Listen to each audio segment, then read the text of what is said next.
Welcome to the Berkshires Gone By, history and folklore about the westernmost and most beautiful county in Massachusetts. I'm your host, Brooke. Do you know who said, "The squeaky wheel gets the grease"? It's a saying so common that it seems like it's just always been said. It began its existence as, "I hate to be a kicker, I always long for peace, but the wheel that does the squeaking is the one that gets the grease." And it hasn't always just been something people have said. In fact, it was written by a Berkshire boy named Henry Wheeler Shaw. He was born in Lanesborough on the 21st of April, 1818. He came from a family of politicians. Samuel Shaw, his grandfather, was a congressman and a surgeon in Vermont. John Savage, his uncle, was a congressman too, and his father, Henry Sr., served in the House of Representatives. The story goes that his father, Henry Sr., when he was young, went for a long joyride all the way from Albany through the Berkshires with his friend. The two were passing through Lanesborough when the wheel of their carriage broke, and they were forced to stop. A local man, Gideon Wheeler, a lawyer, took them in for the night while their carriage was mended. At the Wheeler home, the two boys met two girls, Gideon Wheeler's daughters.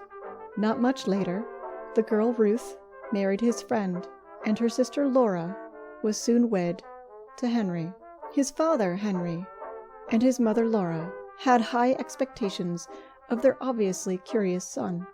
Schooling was important to the family, and one of the younger Henry's teachers was John Hotchkiss from Lenox.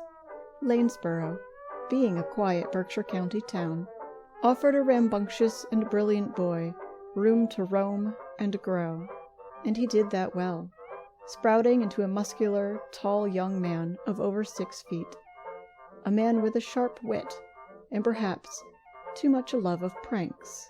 For it was a prank during his second year, the disappearance of the clapper from within the Hamilton College bell, that got him thrown out of school. But the next semester he reapplied and was accepted. The college was apparently forgiving, so he began his way back to Clinton, New York. He got on a train and took it to Albany, where he boarded a barge. This barge would take him along the Erie Canal toward Utica. Clinton, New York was nearby, but on the way he was enchanted by the tales of two other young men, also on the barge, who had explored westward. So entranced by these stories was he, that instead of parting ways for school, he stayed aboard until they'd reached the Mississippi. He was only 17. Not satisfied to stay there, he soon befriended a group of others suffering wanderlust. They decided that it'd be a fine idea to explore even more westward, all the way to the Pacific. It was a better idea than being homeless as they had been. But adventures took money, and Henry had an idea. He asked his influential father to get him letters of recommendation from some of his famous friends. How could investors resist when he had a pocket full of letters from John Quincy Adams, Martin Van Buren, and Henry Clay, which, eventually, he did.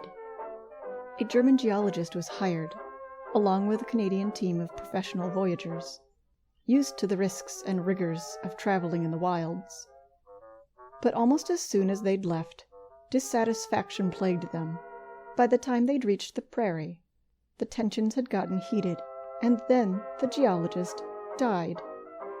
The group threw up their hands and disbanded, wandering their own separate ways. Henry found himself in Toledo, Ohio, where he met Gid Weed and Spaff Olcott, all from well-to-do families, but running on empty. In Napoleon, Indiana, they came up with a plan. The idea of animal magnetism had at this time been introduced as a scientific theory. The possibility that one might be able to attract the opposite sex with a simple glance or bat of the eyelashes seemed scandalous and terribly interesting to the populace, and scientists alike. Philosophical works on the topic seemed just as valid as scientific ones. It was decided that Gid would write a lecture on the topic. Spaff would welcome the crowd, crack some jokes, and introduce Henry, who would then give the lecture. The admission fee would fill their pockets with much-needed funds. Posters were drawn up advertising their talk on mesmerism, another term for this supposed power of attraction. Henry spoke under the name Mordecai David and wore a huge sombrero. Well, the show was a big hit. The endeavor cemented their friendships as well, as the trio traveled together, undertaking countless money-making endeavors and adventures for many years after. But soon Henry became restless in another way. So he headed back to Lanesboro, Massachusetts, looking for someone. Zepha Bradford was the daughter of Levi Bradford, of the family of William Bradford, the first governor of Massachusetts.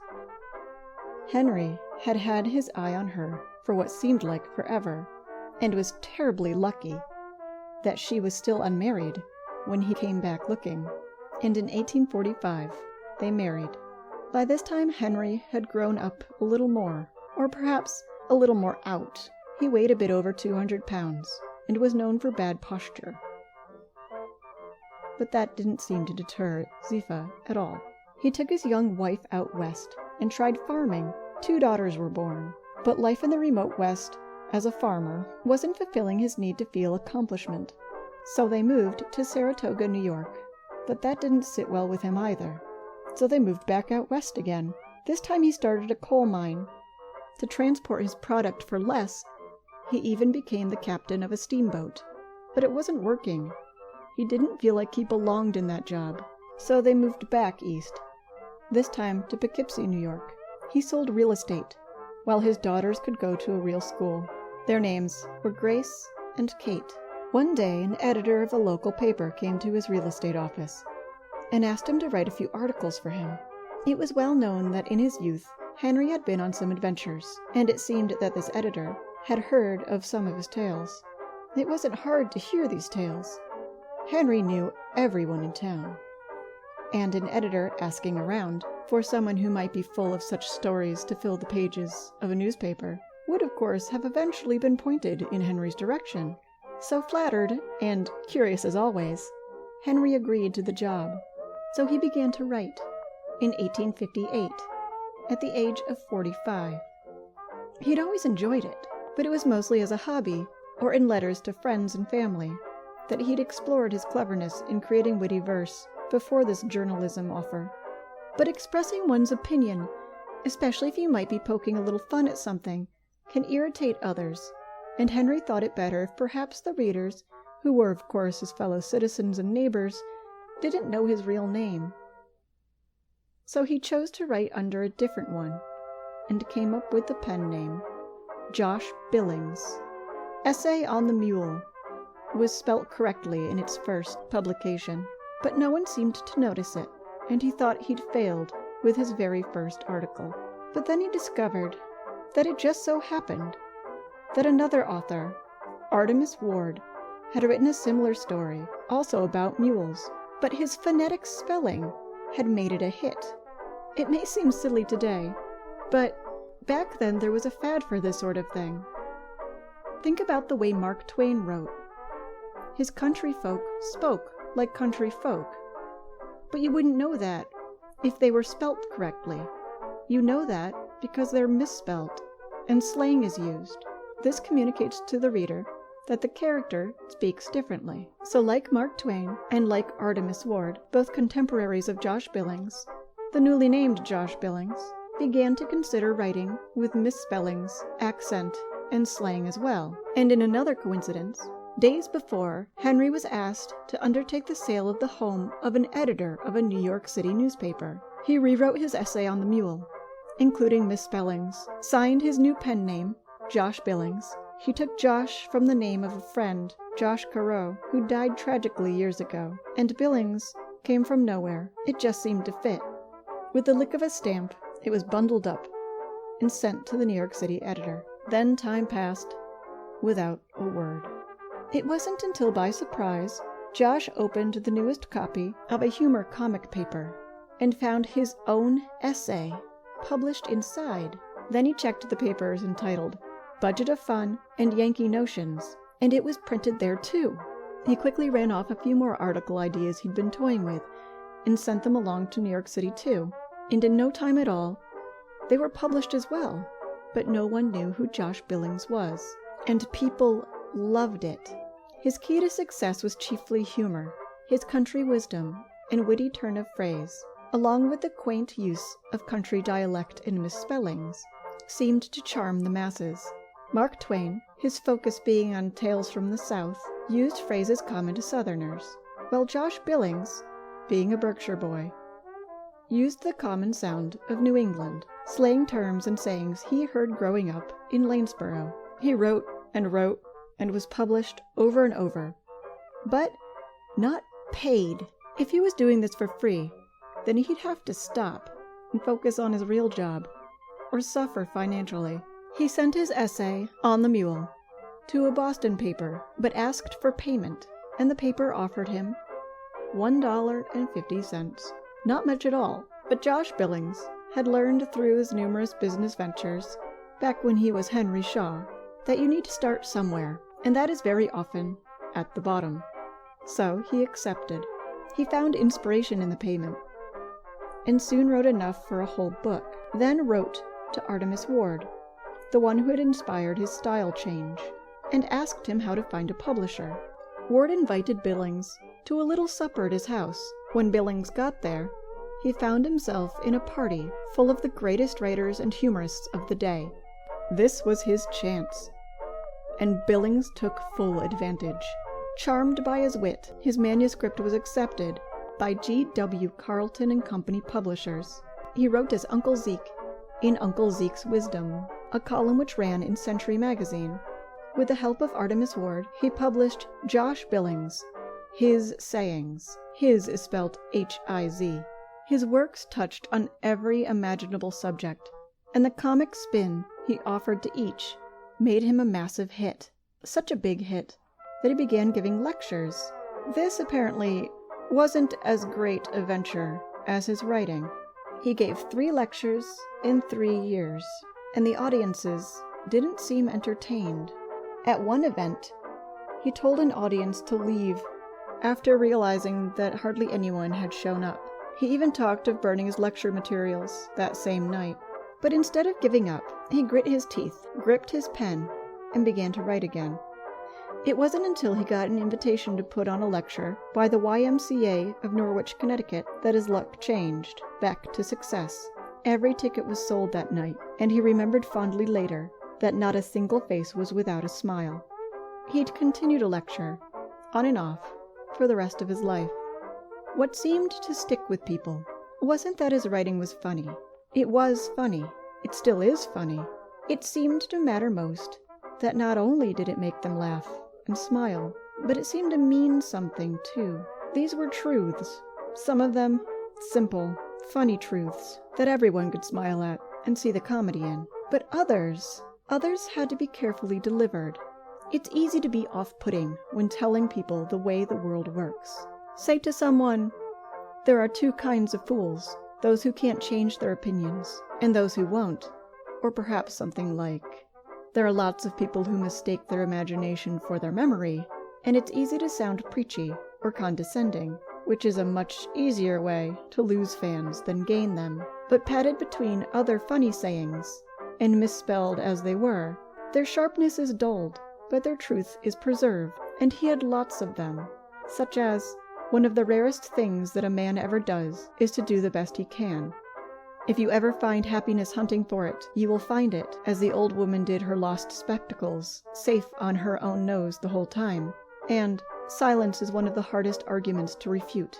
Or, there are always people who anticipate trouble, and in this way they manage to enjoy many sorrows that never really happened to them.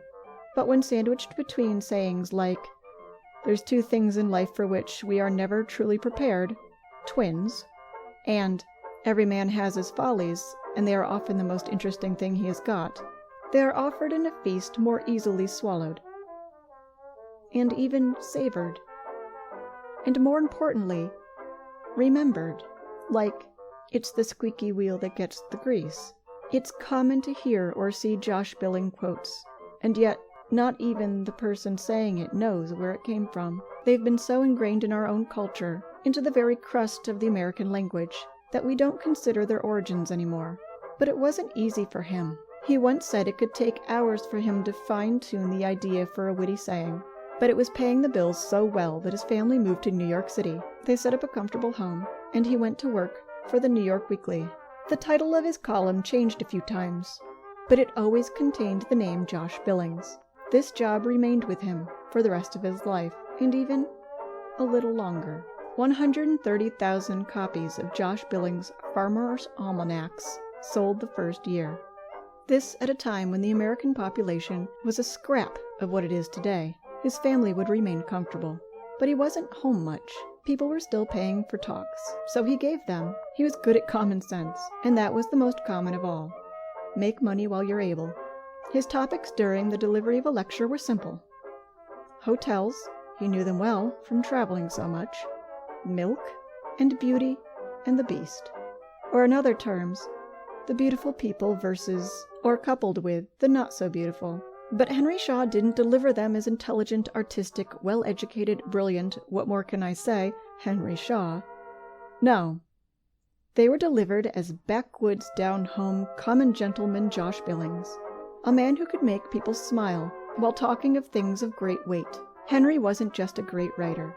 He had also become a great actor, putting on performance after performance, night after night, trip after trip, for a good portion of his life, keeping up character the entire time. And his character included long flowing hair and a full beard, trademarks that made him instantly recognizable in photographs, that, though still rare, were making the scene in a big way. In 1885, he went to California for yet another tour, but on the 11th of October, he suffered a stroke. On the 14th, he passed away. He was 67 years old. I found it surprisingly difficult to research his life, as biographies about him are quite short, and didn't even offer enough for a 15-minute episode. It took quite a bit of digging into very old records to acquire enough to make a show about him worthwhile. You may think, oh, but that's because he was just a local character. But no, he wasn't. He was famous, terribly so. His writing wasn't just popular here. He was huge in England as well. He was on par with Mark Twain, and considered one of the top 3 humorists of his time. There's even a photograph of him seated with Twain and Petroleum V. Nasby, which was the pen name of David Ross Locke, the famous Civil War reporter and political satirist. Josh Billings was one of the most highly sought-after Americans for guest lectures and appearances. But modern-day Berkshirites mostly only know his name in relation to the Josh Billings Runaground, a triathlon through South County, which has been taking place annually for the last 40 years. To finish is to win, is the motto of the race, and one of his wisdoms. He influenced countless writers, so much so that after he passed away in Monterey, California, his death, and what became of some of his body, was described by John Steinbeck in Chapter 12 of his book Cannery Row. After his death in the Hotel Del Monte, his body was taken to a local doctor's to be prepared for shipment back to the Berkshires for burial. His entrails were removed, as was the custom for preparing a body for a long period of time before entombment. This cut down on the fluid content of the body, and thus slowed decomposition. This was important, especially in a time before refrigeration. But what was done with these innards? Normally they'd be burnt to ash, but this certain doctor thought it would be easier to toss these belongings of Billings into a ditch nearby, as was what he normally did. He then stuffed the famous author's abdomen with sawdust, which would absorb more moisture from the body, thus preserving it even a little longer, so that hopefully it could make it home and be shown to his family and friends one last time before being put into the ground. Unfortunately, or fortunately, depending on how you look at it, because it did seem a bit like Billings' final joke, a boy and his dog, out looking for fish bait, came across the mess and thought it would be perfect for the job, and piled it into a bucket. But a few local men noticed the lad and his loot, and after inquiring of where the boy had found the things, they figured that these weren't from some slaughtered pig or the like, and that they must have been from the doctor's place, leading them to conclude that the last thing he had done was take care of the body of Billings. If word got out that this town were the scene of such disregard of the remains of a beloved literary giant, they'd never live it down. So the men confiscated the entrails, marched to the doctor, gave him a good talking to, and forced them to bury them in a proper and respectful manner befitting an icon, as it was too late to reunite it with the body, seeing as how it had already left on the train. After a trip across the nation, he was laid to rest in the Center Cemetery at Lanesborough, Massachusetts. His large, low stone is inscribed with both his real name upon the top and his pen name against the side. His daughter Grace helped build the Willenford Hospital in Georgia, in part memory of her dad, husband, and son. His grave is still there, if you want to visit, but his home's not. It was named Hillcrest, and later converted to an inn, with another building, an annex to that inn. But in 1962, the owner became angry and burnt it to the ground, outraged by a rise in the taxes he had to pay. Many of Henry Shaw, aka Josh Billings' works, are available for free at archive.org. The incorrect spellings intact. It becomes a bit of an entertaining puzzle to figure out the words from this point in the future, but it's well worth the effort, and it does kind of remind me when people abbreviate while texting. A few of the scanned works even have the original illustrations. Well, I guess I should end this episode, because as Billings said, there's a great power in words, if you don't hitch too many of them together. This has been The Berkshires Gone By, created, written, read, and directed by myself, Brooke Renier, and co-produced by Deanna Garner. You can find more episodes on our Facebook page, along with pictures, or at www.theberkshiresgoneby.com, where all of our episodes are posted, along with photo galleries of related images. We hope you'll join us for our next episode. Thanks for listening.